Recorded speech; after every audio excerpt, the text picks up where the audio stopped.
I got a question for you. Have you ever been somewhere you're not supposed to be? Whether you walked into the wrong bathroom or you walked in the middle of an awkward breakup or a conversation and you had to moonwalk out of there awkwardly? For me, it was theater class. I realized I was not supposed to be there. Long story short, the teacher was trying to make us give away personal information in front of a bunch of high school students. And how many of y'all know that's pretty much asking for a bully? And so I got out of there as quickly as possible. But we've all known and felt that feeling of embarrassment and that feeling of like, I'm not supposed to be here. This feeling reminds me of the prophet Isaiah and the word holy. Holy in the Bible means sanctified, set apart, or pure. Today, it's been kind of watered down in culture. When I said holy, you might have thought about Justin Bieber's new song, or for those of you who are in church, you might have thought about the 1,000 times your pastor or worship pastor has used the word holy over and over and over again. But to the Israelites, this word meant so much more than a song or an overused phrase. It was a direct relation to God and his nature, essentially, how he was set apart, sanctified, and holy.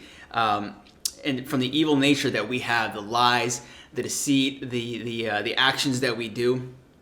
Back in the day, Israelites had to make themselves holy before they could appear to God. So they went through a series of rituals of cleaning in order to pray to God, in order to communicate with him and whatnot. Essentially, the Israelite religion was built on be holy, be clean, then approach God. And this brings me to Isaiah. Isaiah, in the middle of the night, found himself in the throne room of God right next to him, right there, in the holiest of holies, you could say. And immediately Isaiah says, woe is me, I'm done for, this is it. Mainly because he knows where he's at. He knows he's not supposed to be there. He's embarrassed, right? He says, I am ruined because I am a man of unclean lips and among a land of unclean people.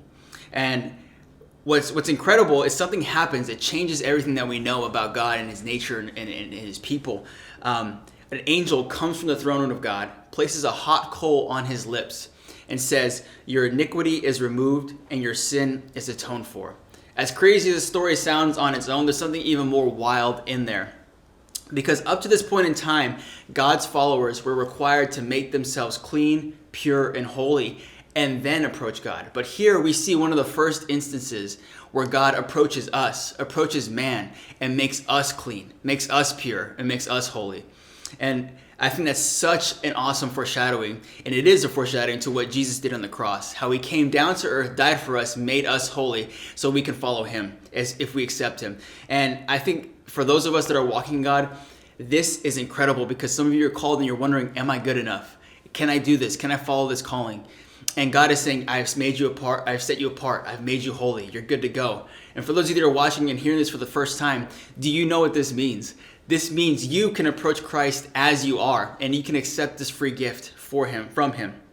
Romans 8:1-3 tells us, therefore, there is no condemnation for those who are in Christ Jesus, because through the Spirit of life in Christ Jesus, he has set us free from the law of sin and death.